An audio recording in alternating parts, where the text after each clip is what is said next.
when you go into something like that, everyone needs to keep in mind that they're all there for the same reason. You all want to provide safe patient care. You want to keep the employees safe. And so you want what is best in that situation. And so you don't go into it with a, blame game or something like that. You keep it like we're just going to talk factually, try to keep the emotions out of it, and just really get to the root of what is the problem and what are our potential solutions to fix the problem. Rising above the buzz of ultrasonic cleaners and the clanking of stainless steel are the ideas and voices that are changing an industry. You're listening to the Beyond Clean podcast, the central nexus for the people, processes, and products that are improving our sterile processing world. Each week, we speak with frontline technicians, CEOs, engineers, and entrepreneurs with a common goal: to help you fight dirty, every instrument, every time. Whether you're tuning in for education or inspiration, we're glad you did. Now turn on those washers and turn up the volume. It's time to go beyond clean.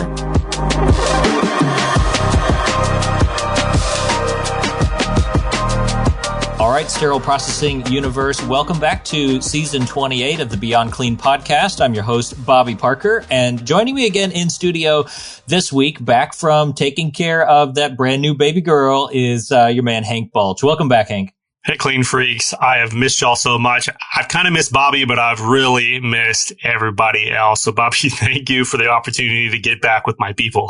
That's right. That's right. We've got a really cool conversation to talk through today. We're at doing Planet Decontamination, as you know, and there's a lot to talk about in decon. Whenever I'm doing a site assessment or a site visit, I feel like I spend at least half my time in the department in that one area alone, just because there's so much that can go right or wrong in that space. But we're stepping back a little bit from the technical matters, from the equipment, from the cleaning processes, just looking at the whole space with the wide angle lens and trying to figure out the environmental cleaning piece of it and how maybe what gets done just with that mop on the floor overnight in your department, how that can really make it or break it for your team. So lots of interesting insights to have, kind of a pain point for a lot of departments, I'm sure, how we get that Decontam floor squeaky clean in a way that's going to satisfy our EOC round folks. And we're bringing in infection preventionists with a lot of experience working directly with sterile processing in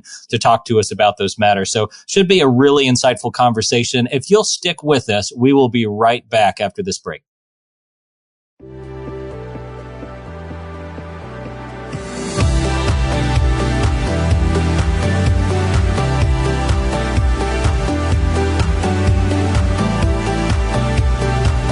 From the studios of Healthcare HQ, you're listening to Beyond Clean, the global voice of sterile processing.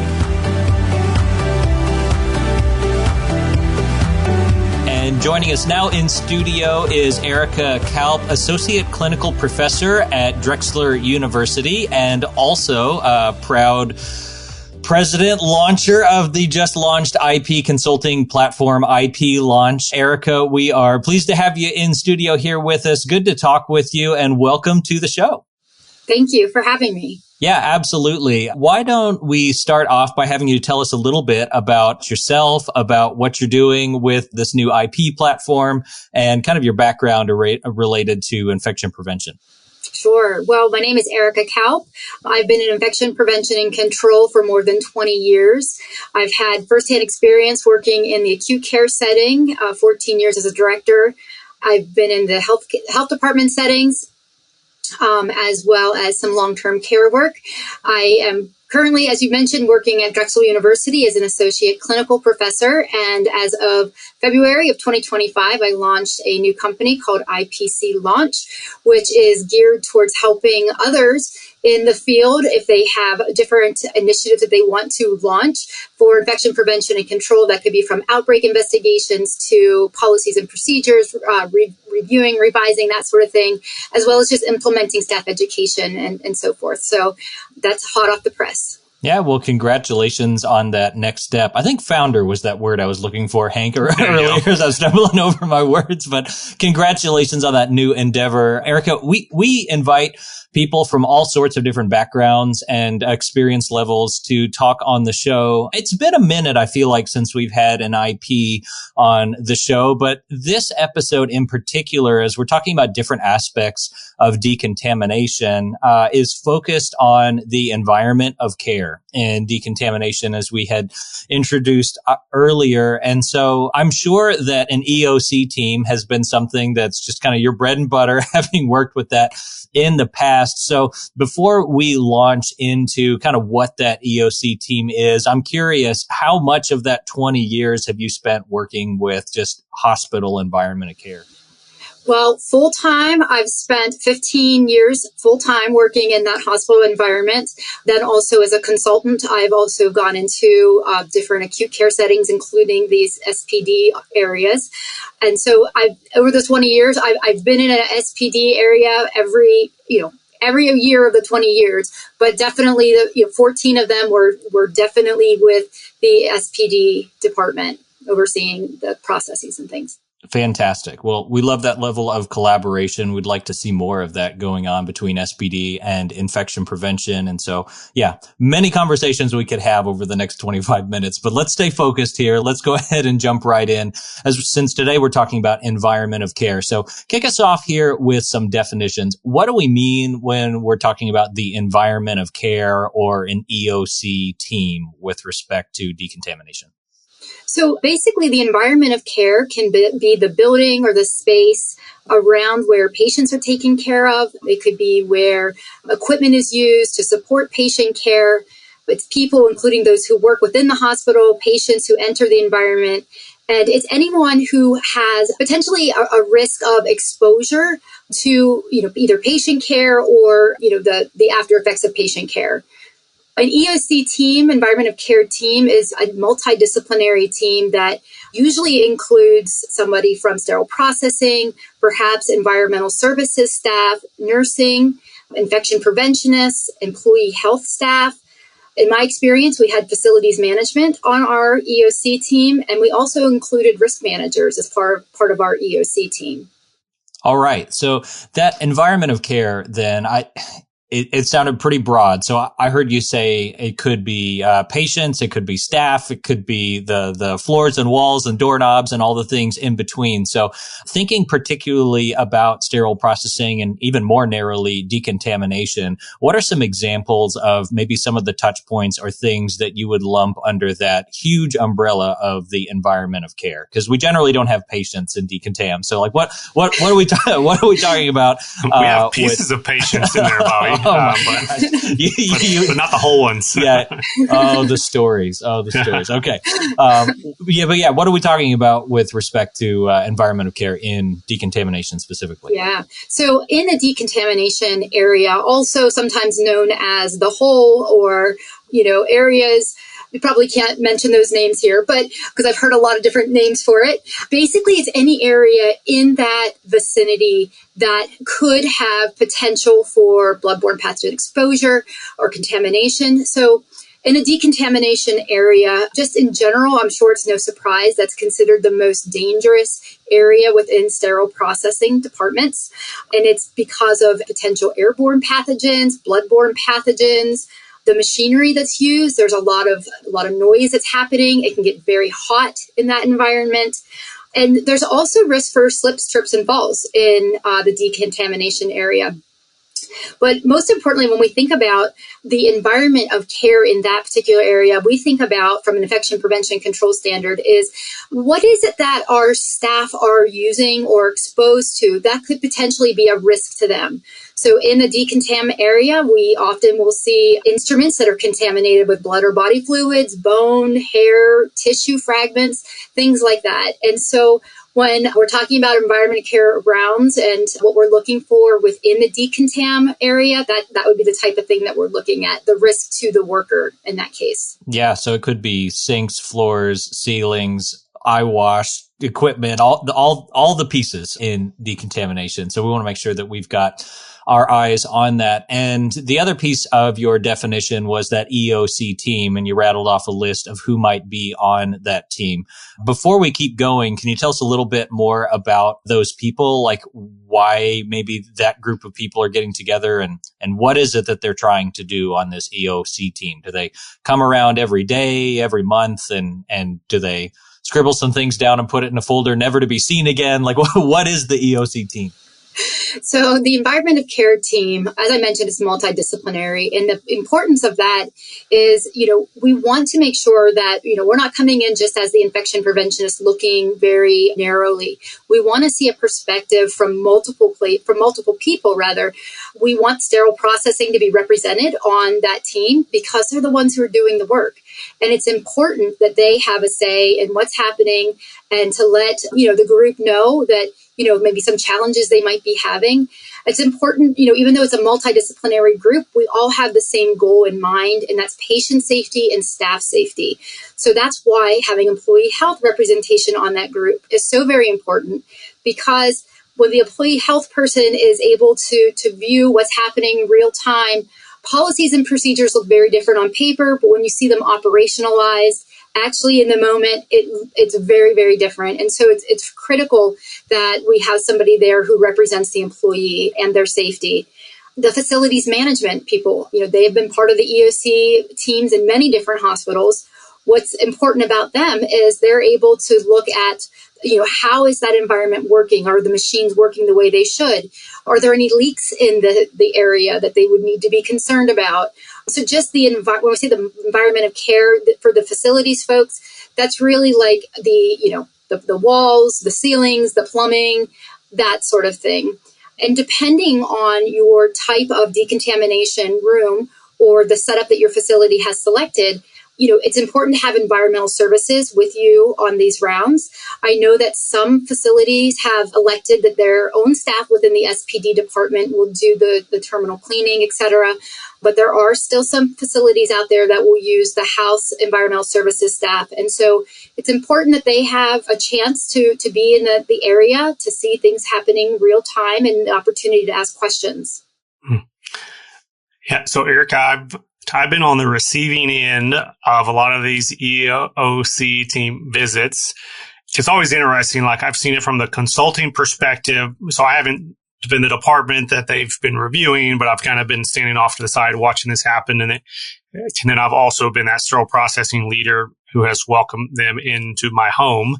And it's funny, the two groups that seem the most stressed out during those visits are those facilities and the EVS leaders. And it's almost like you're bringing them in and they know what's coming because they've heard the problems on previous EOC team visits. And they're just like, yep, we don't have the air exchanges correct in decon. You're not telling us anything we don't know. We still haven't fixed it yet. And then here we are. We've got to document and we got to have this conversation again. Same thing with EVS. We're still struggling to get this area terminally clean, like you kind of alluded to that, and we'll dive into that a little bit more here. That dynamic, I'm kind of making light of it, but there's a little bit of political sensitivity that goes along with it on how do we come together as that multidisciplinary team, knowing that some of the members of that team are going to have a little bit more responsibility for either, fixing what we find or also having to answer in areas that have not been fixed, that have been identified previously, and we're still struggling with that.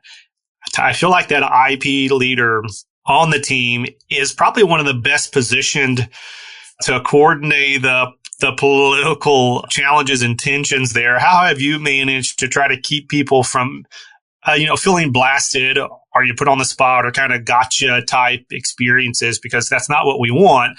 We want progress. We want fixes. But at the end of the day, if you got that round scheduled and you know what you're about to see and you're going to have to answer for it, that's a lot of stress for a lot of those leaders. Yeah, definitely. So, essentially, the group that's doing the environment of care rounds, a lot of those same people also sit on other committees, such as the Infection Prevention and Control Committee or the Safety Committee for the overall organization. So when you have these folks who are in a room together seeing things and it's a constant or consistent, something is still not right. You have other methods or other mechanisms to use. So for example, if I was going to my sterile processing department, decon area, and I saw that there's been a consistent a flood happening in that area, and I know that it hasn't been corrected, I would, in my experience, I would elevate that to the Infection Prevention and Control Committee. So with that, you also have administrators from the hospital or healthcare system, and you also have the opportunity then to present the evidence. What do the standards say? This is where we're at currently. This is how we, differ from the standards. And I think if you can get down to the why or the root cause of the problem, I think it's very rare that anyone is being malicious and just letting things just slide just because they're letting it slide. I think sometimes people don't understand the reason why, having a flood in sterile processing might be a patient safety issue eventually. And getting to that why, getting to the root cause. I've been part of many different root cause analyses. When you go into something like that, everyone needs to keep in mind that they're all there for the same reason. You all want to provide safe patient care. You want to keep the employees safe. And so you want what is best in that situation. And so you don't go into it with a, blame game or something like that. You keep it like we're just going to talk factually, try to keep the emotions out of it, and just really get to the root of what is the problem or what are our potential solutions to fix the problem. I love that example that you gave, though, as using your environment of care rounding as kind of that intake, that frontline view of the challenges, and then taking that information out to these other committees or these other meetings that may not necessarily have those rounding responsibilities like the EOC team does. But those are the hands, eyes, the feet out there that are saying, yeah, the policy says this, guys, or the data says this, but what we saw in process was this. This is where the gap is. I think that's a terrific kind of perspective on the function of these teams. Another part of this that I think is really interesting too, when you talk about just general rounding, because most of the department leaders you mentioned, we'll just say like EVS, for instance, they have a responsibility as an EVS director to round in areas that their team services. But there's something different. There's a little bit more mutual accountability when you're not rounding just by yourself. When you got other people who are your peers, directors, IPs, et cetera, that are rounding with you, it's a lot harder to overlook things or to forget about things too, because now you got people to remind you, hey, like we saw the same gap, we saw the same non-compliance. Now we're going to have to really deal with it, and it's got to be top priority. And I think that's just a good, safe process. And it's probably one of those functions of that multidisciplinary piece. Before we move on, though, from the teams, I got one more question because you alluded to this, and I think it's really important for sterile processing leaders in particular. If you're coming to SPD, obviously the sterile processing leader should be a part of that team. It's reviewing their departments. But I see a tremendous amount of value in SPD joining that EOC team in other areas of the hospital. Can you talk through just general, like why it would be good for a leader in one clinical area to join an EOC team in a completely different clinical area? Like what can they learn? What can they improve just through that process? Yeah. Well, in general, when we go from department to department, we're looking at very similar things. When we talk about the environment of care, we're looking at the area around, the patients, the environment of the staff. And so whenever, the director of SPD could see, how are we doing this in other areas, they would know that, we're not just kind of finger pointing or just kind of picking on them in their department, that we do follow a structured list of things to look for. I also just wanted to mention the importance of having the staff be part of the EOC rounds in that environment. So not just the director or manager, but in my experience, I find the most real information when you just talk with the staff. Yep. And in my experience, what I have done is I walk in, I'm wearing my PPE, and I'm here to be a fly on the wall to just Tell me what you think. I'm not here to be regulatory or get you in trouble. I'm here to be your partner. And what do you think that we could do or that could happen in this department to improve the processes? And I think it's the approach where you're coming in as their partner and not somebody who's, maybe above them on the organizational chart or whatever it might be. You get so much more buy-in. You get so much more collaboration. And then they feel like they're part of it. They feel like they've been listened to, they're seen. And I think that that's super important for the people working in that department. The call out there, I think, is really important.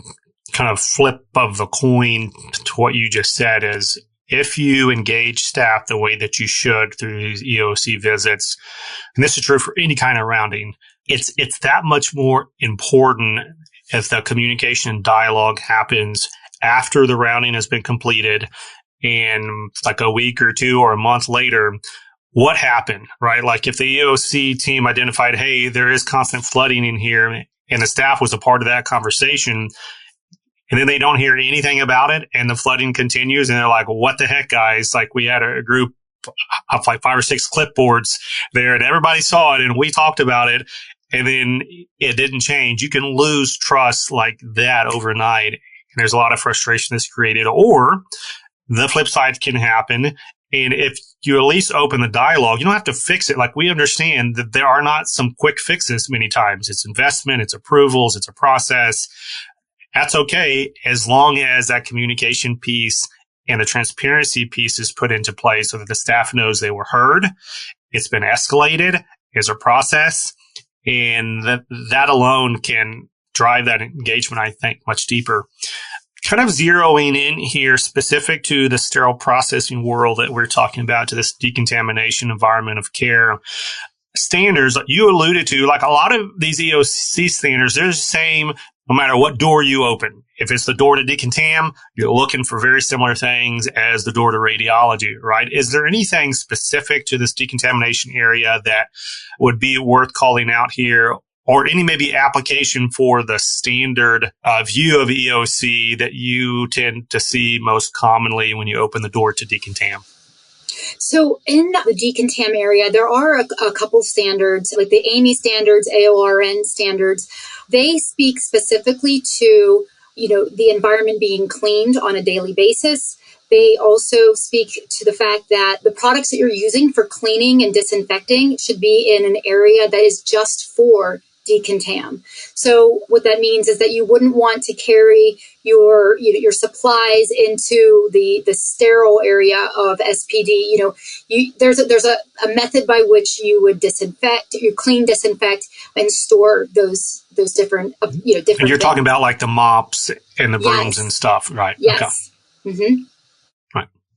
So when we think about that Decontam daily cleaning that Amy makes reference to, how do we decide the specificity of what's included in that? And I imagine you could go to 20 different sterile processing departments and come and watch, whoever's responsible for cleaning that room and come away with 20 different understandings of what's required. And so I'm sure at some level this is defined at the facility, but are there any things that we must be doing on a daily basis in that decontamination space to make sure that team members and patients stay safe?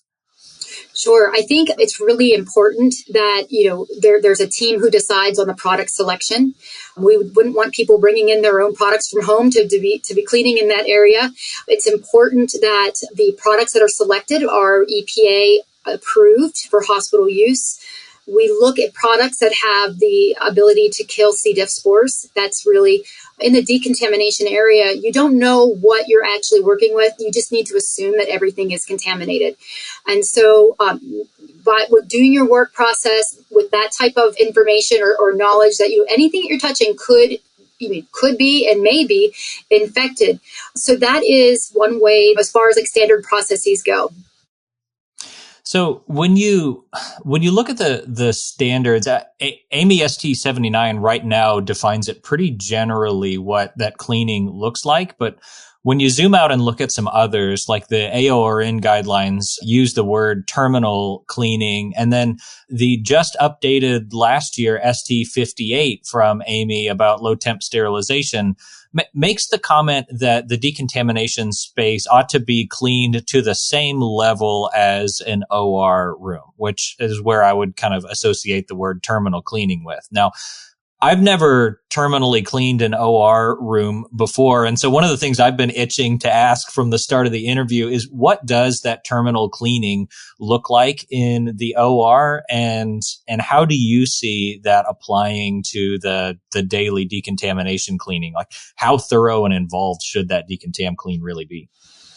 Well, an OR terminal clean, that is typically done at the end of a day if that OR is in use. That's cleaning all of the horizontal surfaces. It's damp mopping, damp dusting. It's using products that are intended for that use in that area. It also includes ensuring that you have dwell time, which is how long the product should remain on the surface, keeping it wet, to making sure that it's getting all of the disinfection properties that it needs to have. And then it also includes keeping track and, making sure that I've always been in favor of checklists. So keeping track of what are you cleaning? What are you supposed to be cleaning? Decontamination area is very much the same. I mean, it is areas that we know are contaminated. It's visibly, a lot of times in the OR, you might not even see it. But in decontam, you obviously will see a lot of blood, tissue, fragments, that sort of thing. So it's really important that you clean that area. Again, using appropriate disinfectants that are EPA approved. The dwell time is very important. And then also monitoring and keeping track of, what is to be cleaned and by whom.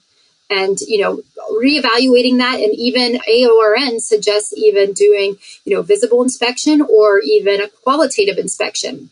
Yeah, it's worth paying attention to. I appreciate you giving us that breakdown. And in many ways, it is a facility decision trying to figure out, what product or what surface needs to be wiped and identifying those things. And so, yeah, take a close look at the standards, try to figure out what that cleaning is going to look like and have a defined process.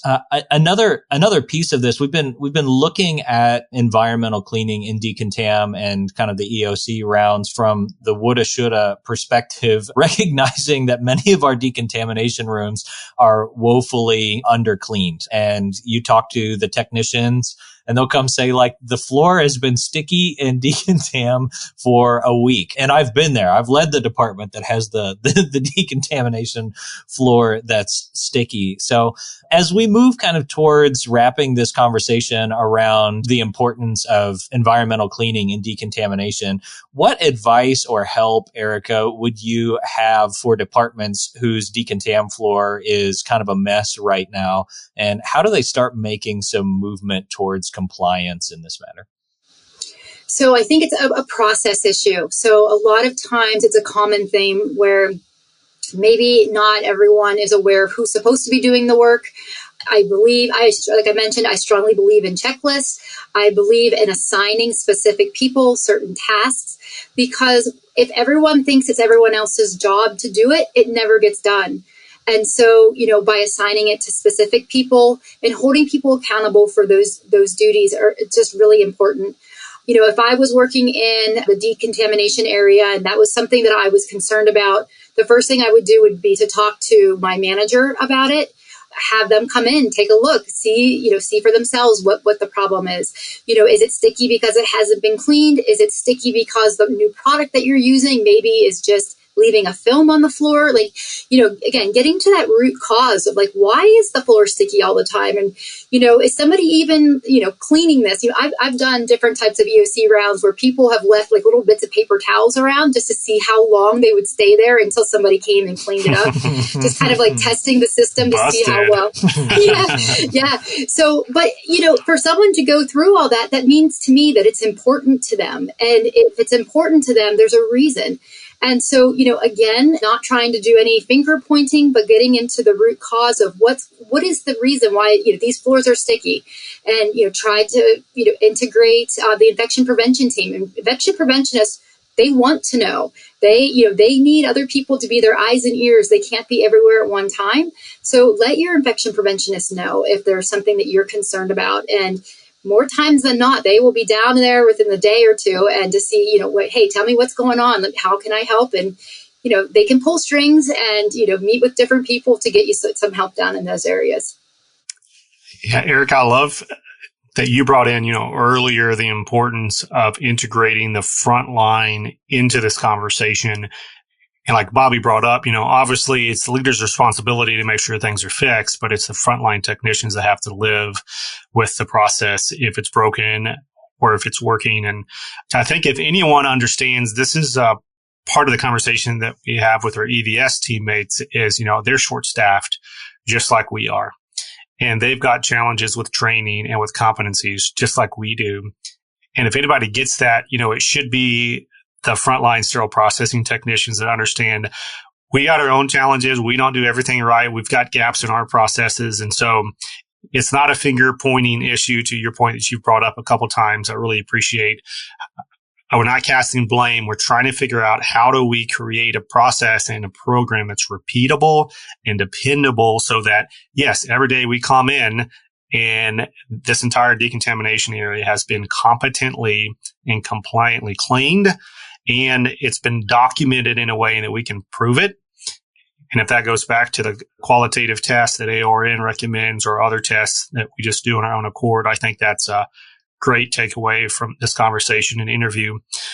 That's going to do it, though, for our time today, Ericka. We didn't say this at the beginning, but I got a feeling there may be some additional questions that comes up after this interview.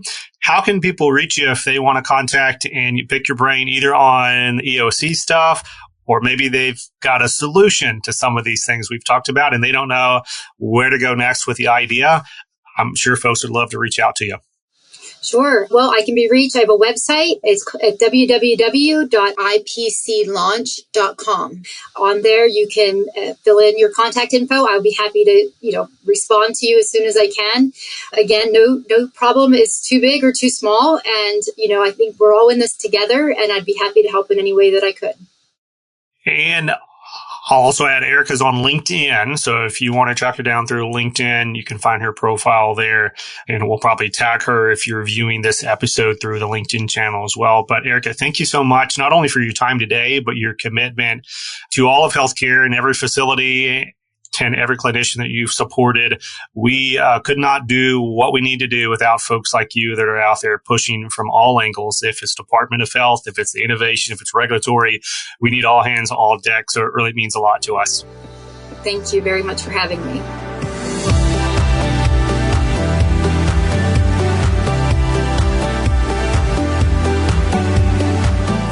All right, that was Ericka Kalp, Associate Clinical Professor and Co-Director of IPC Academic Programs at Drexel University and the founder of IPC Launch. What an important conversation today on this environment of care topic. That's a term that you've probably heard out there. You may have, if you're a sterile processing leader, you may have even been a part of some of these teams that do this rounding. But hopefully on today's episode, you caught a little glimpse of the true scope and purpose of these committees and these groups. And also you were encouraged a little bit on what it looks like to collaborate direct with your frontline technicians, not just with the EOC team, but also collaboration specifically with your EVS team. Because obviously when we talk about terminal cleaning or cleaning in general, somebody's got to do it. We touch on that topic just briefly, but the somebody who's got to do it, we've got to make sure that we've got adequate competencies. It's just like in sterile processing. Just because we tell someone to clean a surgical instrument doesn't mean that they understand how to clean it according to standards. It's the exact same way when we talk about cleaning decontam and the surfaces. Just because you know how to clean an average room or you know how to clean an average floor doesn't necessarily mean that you're competent when it comes to terminally cleaning a decontamination area. And just because it's the dirty room doesn't mean it has to be the dirtiest room, and doesn't mean that it's never cleaned or can't be cleaned or shouldn't be cleaned. So this is touching on a critical topic in our day-to-day sterile processing life. And I hope you found tremendous value in this interview with Ericka, because I know I did. All right. Well, that's going to do it on today's episode. I want to thank you for tuning into this season of the Beyond Clean podcast. We love the guests, the topics, and the themes so far, and I hope you do as well. And we'd love to hear from you. Any feedback in the comment section of these shows. And you can reach us at info@beyondclean.net. And until we talk to you again next time, keep fighting dirt. Thank you for listening to this week's episode of Beyond Clean. As a reminder, you can help support us by subscribing to Beyond Clean on your favorite podcast app, or by downloading the smartphone app on iPhone or Android. Simply search for Beyond Clean in the App Store or Google Play. The best thing about downloading the smartphone app is that you can access bonus content for certain episodes and view episodes in certain categories, like articles on the go and vendor spotlights. Are you following us on LinkedIn or Facebook yet? If you are and you love an episode or post, then let your social network know about it. Like, comment, or share our posts along with your thoughts and keep the conversation going. If you have any topics or guests that you would like to recommend for a future episode, just send us an email to info@beyondclean.net. We look forward to hearing from you.